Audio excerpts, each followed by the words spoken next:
it's so much fun to do something that people want to pay you for, and that you get rewarded. You have efficacy. You can see that the ball's getting moved forward. That is fun. Welcome to Breaking Down Your Business, episode 280. This is Sarah Koenig. You can No, I'm just kidding. I'm just kidding. But I love how she sounds. I love when she says it. BreakingDownYourBusiness.com/280. You ever notice she always introduces herself on the Serial podcast? Because, of course, you're all listening to Serial. But she always says her name as though, like, you already knew that. But right now, you are going to say your name. Oh, but I'm not Sarah Koenig. Is that correct? Right. I'm Jill Salzman of the Founding Moms. And I'm Brad Ferris of Anchor Advisors. And see how you were making fun of her for doing exactly what we do on our own podcast? But no, I just said it with, like, I proclaimed that I was Jill, and you said, yes, I'm Brad. And she's just like, you're listening to Serial. And I'm Sarah Koenig. Like, comma, you fools. Like, of course you know who I am. I love her. Anyway. Hi, Sarah. We love you, audience. We're not actually making fun of you.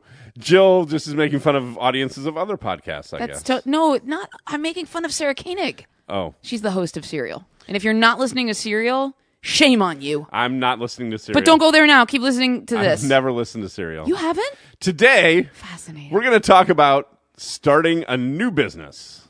Are we? Just one? Like, how many businesses are too many? Ooh. Right? Yeah. Long pause, because come on. We'll get there. We'll get there. What else are we talking about today? How many businesses can we run at once? That's you know the topic. what? I want to ask you, how many businesses have you ever run at once? One. Always, only, ever one at one time? That's a lie. Already. How did you? I tried to start an online version of my in-person business. Okay. And doing that, Onlineization? I thought that was just like a line extension, but it turned out to be running a whole nother business, which I didn't want to do, and so I don't do that anymore. Brad, can I just remind you that we both started a podcast together thinking that it was just going to enhance our businesses, and we agreed, this is like running another business. Okay. Yeah. So essentially, let me ask it again. How many businesses have you ever run at one time? What's the max? What's the most? At least 3, apparently. Yeah. Mm-hmm. Mm-hmm. And was that a good idea, sir? No. Did you love it? No. So when people come to you and they come to me and say, hey, I run 4 businesses. One's a coaching business and one is a consulting business, and I have a speaking arm, and I also have a product line for another company that I help sell. I could keep going, but you should stop me. Well, when people say things like that to me, mostly, you know the rest of the question. Mostly, what I say is, it sounds like you're not very confident in any one of those businesses. Oh, no. I'm very good at all of those things, Brad. Right, but if you were confident that you could make money at just one of them. No, So, wait, hold on. I'm trying to put myself in my old shoes where I used to do that. And I think in my mind, no, Brad, what are you talking about? I can do these 3 things and they'll all enhance each other. Right. And I'll make more money. So why would I stop doing 2 of them? See, I have clients that come to me and they're like, but Brad, I have these great ideas. And this business that I'm running now, well, it can just run itself while I start this other business. Really, Jeff Bezos? Really? Oh, okay. Or Elon I don't know. Musk, I'm realizing now that I think the leap I had to make was realizing, I focused on just one and more money did come in. That's what I'm talking about. But I think if you don't have that experience, how are you supposed to really believe that? Well, okay, so why don't you slow down and help people to have that experience? I don't know, because I can't slow down because I just finished coffee. You go. Well, I think when... That's too slow for me. Okay, so what happens is if you guys are running 2 businesses, and we could mean that you have one brand, like one business name, so you're like, I only run one. Right. But you don't, because underneath it, you're separating your marketing into, I've got to push my speaking, I've got to push my consulting, I've got to push my product line. Unless you have an army working for you and $1 billion, you're splitting your time marketing each of these things. And your mental focus. And imagine if you took all of the 3, I'm making it up that it's 3 things. Yeah, could be 7. And you took 2/3 of it and put it into the 1/3. Right. You have 3/3. You have, do the math. A whole. Of 2/3 you have 100% times more power in marketing the thing, and more people will find you. More people will spend money on you. More people will trust that you're good at the one thing you say you do. So I'm going to nuance that slightly. Do it, baby. Okay. Nuance it. I think that if you are doing multiple things that all have the same customer, Okay. that those are actually product lines, right? Yep. Like if I do online coaching and I do face-to-face consulting and I do speaking, but they're all to the same audience. I like that. Right? Then I feel like everything I do is contributing to all three of those. Those are just basically different price points that people can engage with me. Yes. You know, what you're saying is the same audience, and what I think I meant and never said was, splitting up between the three things, I meant two different audiences. Correct. So, yes. And thank you for clarifying. So let me then nuance that a little bit further. When I did my online business, I thought that was the same audience, right? Because it's still business owners. Yes. But it was not. How did you and when did you discover it was not? When they didn't respond. So how long did you wait? Oh, it took me 1.5 years or 2 years. I mean, It took me a long time too. because it seems like it's going to work. It really seems like it's going to work. No, it doesn't seem like it. I knew it would work. That's what I mean by seems like. I just knew. I started a company called The Founding Kit. Do you remember that? Yes, I Where I got service providers together and Right. sold a package deal to. I made it for my members of the Founding Moms. I was going to say, this sounds like a good idea because it's an additional product. They literally that you're were selling saying, to. "Can you find Right. me cheaper services?" right. I was like, "Oh, let me put it in a bundle and sell it to you." And it was A, I thought it was a great idea. B, everybody told me it was a great idea. C, I was literally creating it for the people who asked for it. Right. So it's what you're saying. It was Right. same audience. Right. Epic fail. Yeah. Nobody bought it because it was a product. I was in a service-based organization marketing services. Here was a product I'm now trying to sell. And it ended up, I learned the hard way. It was a totally different audience that would have purchased Right, it. And right. I didn't have the woman power to, make that happen. But the good news, and this is what I think that some of the people that we're talking about need to hear, is that when you figure out you're talking to a different audience, kill it. Totally kill it. Shoot it. It's so scary because you invested all of that time and money into that thing. But Jill, I put like $50,000 into this. How can I kill it? And there's also the excuse of, but I've had 5 people buy it. So, of course, if somebody buys it, it worked. For every $10,000 you spend, you get one customer. That's the kind of math I do, Brad. I can't believe you just said it. Yeah. So don't have multiple businesses. But here, I really want to slow down on that one again too. When you realize it's a different audience, you have to kill it. It doesn't matter how much you've put into it. It's not worth putting $1 more into it. Harsh. Because #harsh. It's not working, right? Correct. And this is straight up what I did.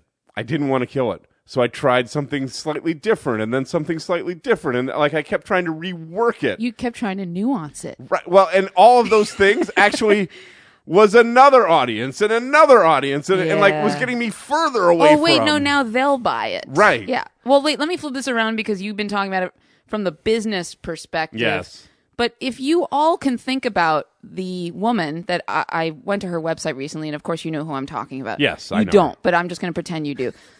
She is a coach. She's a founding mom. And she said, could you look at my website? And essentially she didn't say it, but, tell me why people aren't paying me. Right. And I went there, and she not only listed every single one of her credentials she had done for the past 30 years. Who cares? Right. That's the first thing I said. And she then had listed all of these things that to the same target market she could do: coaching, consulting, training, workshops, recruiting, webinar, right. all of these things.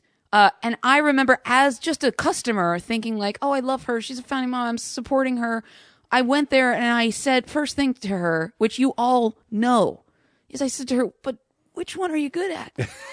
And she was like, oh, but I'm good at all of them. And I said, I don't care if you're amazing at every single one of them. I'm not going to believe you. Exactly. I don't believe you. I don't believe you. And you look like you're so scattered. And desperate. Even if you're not. Right. That I'm going to trust that you know nothing very well. And I'm going to go find a focused person. Right. So if anything else, if you guys are saying you are so good at so many things, which by the way, we don't give a crap. But if you think you are, I'm still going to go and find Gary, the man who's better at it than you. So this is his name is Gary. This is interesting with 2 R's, right? No. What? Gross. So Gary with 1 R. This is all coming back to something that we've talked about in the past, which is focus, right? And what's that? So I really do feel like sometimes people are starting that second business because they're kind of bored with their first business, right? Ding, ding, ding. And it might be boring to you, but that's what makes you money. Well, but Brad, then how am I supposed to go throughout the next week or month or year doing the same crap? How about you get a hobby? But that doesn't make me any money. No, but it makes life interesting, and then you Yeah. go back and do the thing that people are willing to pay you money for. Well, that's genius advice that doesn't sound like fun. Okay? No, it is. It's so much fun. It's so much fun to do something that people want to pay you for, and that you get rewarded. You have efficacy. You can see that the ball's getting moved forward. That is fun. You're also not saying that once you do focus, even though it sounds boring, you get better at the That's thing. it. And it gets more interesting. Say more about that. And you get so strong at it. Yes. That it's like, if I could go back and talk to my younger self now, I'd just slap me around a lot. Because I really didn't believe anything that anybody said in terms of focus. Yes. Yeah, because I had so much fun not focusing. Here's the other thing that I think people... It's something people will say to me when I talk to them about focus, and they talk about being bored. They're like, Brad, if I only work with that one kind of customer, how can I just do that one thing over and over? And here's what I'll say. If your website is super focused, you're going to get people who come to you and say, I know that you say that you only work with left-handed bankers who loan over $1 million. I loan over $1 million, but I'm right-handed. Would you work with me? It's a very strange person. But you know what I'm saying? Yeah, I do. If you aim for a tight center, people are going to come to you that are outside of that center. Yeah, and that's actually, I think that's what I said to this woman. Like, take everything off, put the thing you do the best, and if I love you and fall in love with you and trust you, I'm probably going to say, you were so good at that one thing. Can we do this other thing? Yeah. So yeah. What if I just have a really great idea, Jill? And I know that this is $1 million idea, and the business I'm running now is like $100,000 idea, but I have this other idea that's $1 million idea. Okay, so before you launch it, just go ask a lot of people what they think of it. And I'm not saying that because if they say yes, then that means they'll buy and therefore you should launch. I'm saying it so you can hear yourself talking about it out loud and how realistic it will be. The 15th time you talk about it, you really start thinking, well, how am I going to implement it? What's going to happen? How much work will this be? And honestly, now I start exhausting myself if I go through it enough that I think that always works for me. If you just talk to enough people, you realize, this is very viable versus not. And the initial part is super exciting because it's all about possibility and, it's bright and shiny, right? It's the best. But then you get into the complicated part, and that's where it's not as bright and shiny. But it's not complicated, Brad. I just need to launch a web page on my site. And if you need to do that, take your $100,000 business idea and automate it, get help, put it on autopilot. Like, you don't have to, you can do work to free up some time to work on that $1 million idea. Correct. But how about not killing the goose that laid the golden egg? How about not using an imitation of Julia Child that I just did before? I need to apologize to everybody. I'm so sorry. I don't know what that was. You're appropriating Julia Child without ever having experienced the life of Julia Child. She had quite a brand. She had quite a brand. But yeah, focus. It sucks. Most people don't want to focus. It's boring to focus, except that it's not. So, in conclusion, make more money, do fewer things. Oh, that sounds heavenly. Get better at it. Do it again. Get better at it. And if you hit that boredom streak, find a boredom circle. I think I'm going to start a business. TM, boredom circle. Boredom circle. Yeah, go find a boredom circle. Yeah, go find a boredom circle. Yeah. I have something for people to focus on. Do tell. They could focus on going to breakingdownyourbusiness.com/iTunes. Yeah, leave us a review. Yeah. Yes, leave us a review. A very focused review. I'm going to read it in a Julia Child accent if you do on the air and say your name. Promises. Just like Beyonce asked me to. Or you can text us at 708-872-7878. Did you get that reference? Ask us a question. Say my name. Yeah. So, Okay, cool. Good to see you. Talk to you soon. Love you. We crushed it.